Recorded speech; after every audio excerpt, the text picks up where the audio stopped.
Assalamualaikum warahmatullahi wabarakatuh.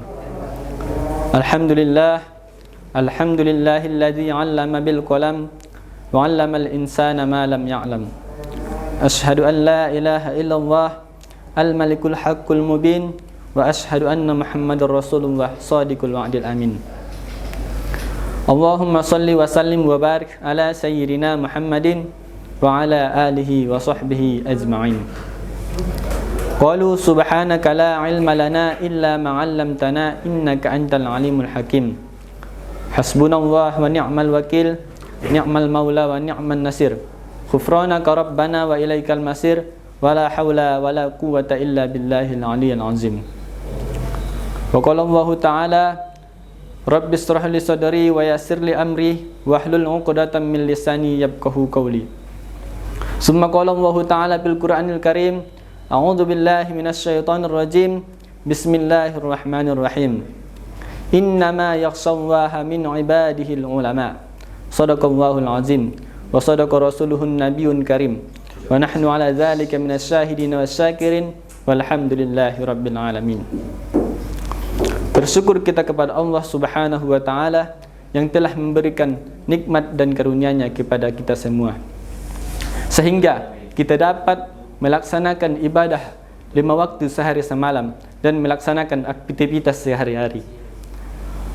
Dan tak lupa pula salawat berangkaikan salam tak bosan-bosannya kita limpahkan kepada ruh junjungan alam, yakni Nabi besar Nabi Muhammad sallallahu alaihi wasallam, dengan mengucapkan Allahumma salli ala sayyidina Muhammad wa ala ali sayyidina Muhammad. Mudah-mudahan dengan membacakan salat tersebut kita mendapat syafaatnya di yaumil kelak nanti. Amin amin ya rabbal alamin. Hadirin para pendengar yang dirahmati Allah Subhanahu wa taala.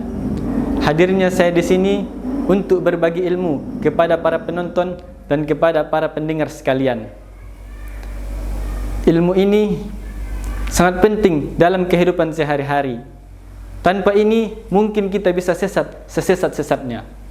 Adapun ilmu yang ingin saya bagikan kepada para penonton ialah kemuliaan ulama. Ulama itu ibarat lampu yang menerangi kegelapan.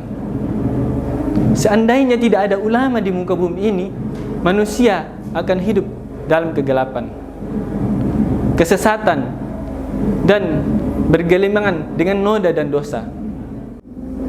Orang-orang yang kaya akan memperbudak yang miskin, yang kuat akan menindas yang lemah, tanpa memperdulikan peri kemanusiaan dan hak-hak orang lain. Sejarah telah membuktikan hal itu pada masa jahiliyah, di mana pembunuhan, perampasan, pemerkosaan, perzinahan, mabuk-mabukan, pencurian, dan lain sebagainya menjadi menu kelaziman pada saat itu. Hal itu terus terjadi sampai datangnya agama Islam yang dibawa oleh baginda Nabi Muhammad SAW. Dan ulama adalah sebagai pewaris dan penyambung lidah perjuangan Nabi SAW. Rasulullah SAW bersabda, "Wa innal ulama'a warasatul anbiya, wa innal anbiya'a lam yuwarrisu dinaran wa dirhaman, wa innama warasul ilma faman akhadhahu bihajjin wa pirin." Artinya, dan sesungguhnya ulama itu pewaris para nabi. Para nabi tidak mewariskan dinar dan dirham. Mereka hanya mewariskan ilmu. Maka barang siapa mengambilnya, maka dia telah mengambil bagian yang sempurna. Hadis riwayat Abu Daud dan Tirmizi. Hadirin para pendengar yang dirahmati Allah Subhanahu wa taala. Ulama adalah orang yang alim dan kredibel dalam bidangnya, yaitu para salafus sholihin. Para ulama pendahulu sangat gigih dalam mempertahankan ajaran Islam, baik itu secara keilmuan maupun secara amaliyahnya.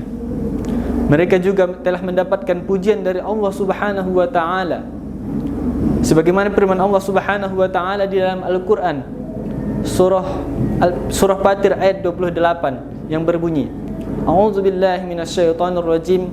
Bismillahirrahmanirrahim. Innama yakhshallaha min ibadihil ulama. Shadaqallahul azim. Yang artinya, sesungguhnya orang yang paling takut kepada Allah di antara hamba-hambanya hanyalah ulama. Orang yang paling memiliki rasa takut kepada Allah Subhanahu wa taala di antara hamba-hambanya adalah ulama. Berkat kehadiran ulama lah kita bisa mengetahui dan mengerti hukum-hukum syariat yang bersumber dari Al-Quran dan hadis. Ulama adalah tempat pengaduan umat dari berbagai permasalahan, keagamaan dan keduniaan. Karena ulama lah kita bisa mengetahui dan mengerti akan kebenaran hukum-hukum agama. Maka apabila kita tidak tahu dan tidak mengerti tentang hukum dan persoalan keagamaan, hendaklah kita bertanya kepada mereka. Allah Subhanahu wa taala juga berfirman di dalam Al-Qur'an surah An-Nahl ayat 43 yang berbunyi, A'udzu billahi minasyaitonir rajim. Bismillahirrahmanirrahim. Fas'alu ahla dzikri in kuntum la ta'lamun. Shadaqallahul azim. Artinya, maka bertanyalah kamu kepada orang yang mempunyai pengetahuan jika kamu tidak mengerti.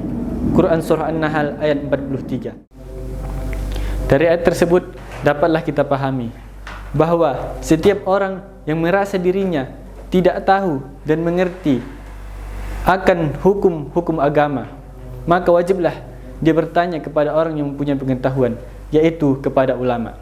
Rasulullah SAW bersabda yang artinya, sesungguhnya barang siapa di antara kalian yang hidup setelah aku, niscaya akan melihat perbedaan yang banyak. Ketika itu berpegang teguhlah kepada sunnahku dan sunnah khulafaur rasyidin yang mendapatkan petunjuk dan yang bisa memberi petunjuk.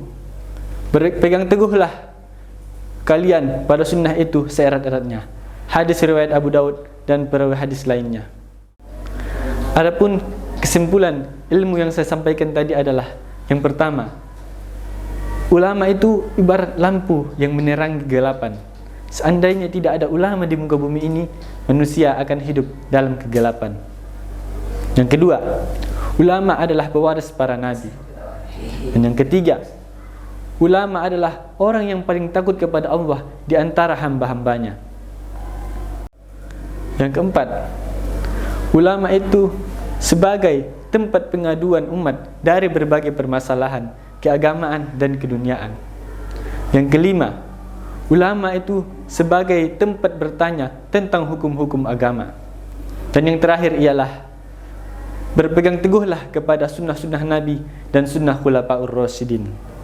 Mungkin sampai sini sajalah ilmu yang dapat saya sampaikan kepada para penonton dan kepada para pendengar sekalian.